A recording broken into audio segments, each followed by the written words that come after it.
कि तहर मरद बहरा बाड़ो तो कुछ कह ना अपने मुहवा से। मान लो कि तारा के छोड़ के कमाई बहरा गई बाड़ो का कहता ए राजा जी रानी जी रउआ तो छोड़ के चल देनी बहरा। रउआ घर में छोड़ के चल देनी बहरा। ए राजा जी हमार सौसे देह सब देख के रोमांच लगा दे बड़ू का रानी एगो शायर ना कहबो। शायर कहा था आग सूरज में होती है तो जलना जमीन को पड़ती है। आग सूरज में होती है तो जलना जमीन को पड़ती है। ए बोलू राजा जी जब ये निगाहें मोहब्बत करती तड़पना दिल हाय हाय हाय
कार्यक्रम के आयोजन करता हमारे बड़े भैया प्रभात कुमार जी को से फिर से पुरस्कार आएगा।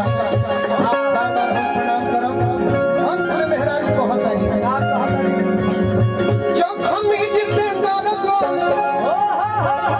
बूझो परेशानी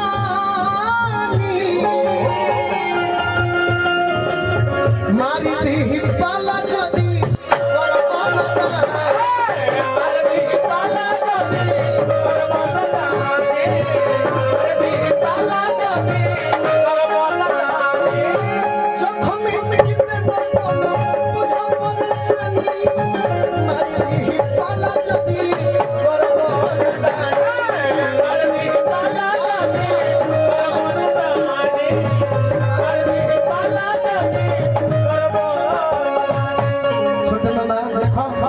कुछ विचार राजा जी हम मेहरारू ना हो हम देहात में ले रहले नहीं हम शहर नहीं आरा में रहल नहीं पावर गिरी को लगलिया में विराहपुर मोड़ से आगे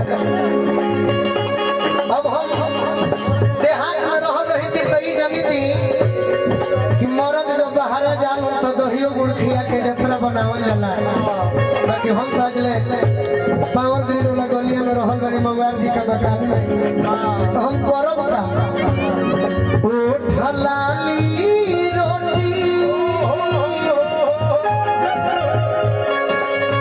अरे बनरी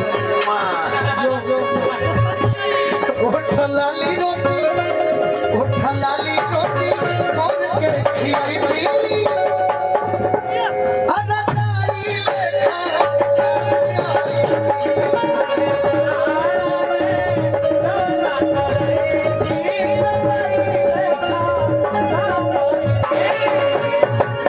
एगो मुरली वाले हौसला बड़े फेसबुक पेज पर रौला के तो नहीं तीनों के जरूर देखते नो कहीं देखिए बहुत ही खतरनाक मंजर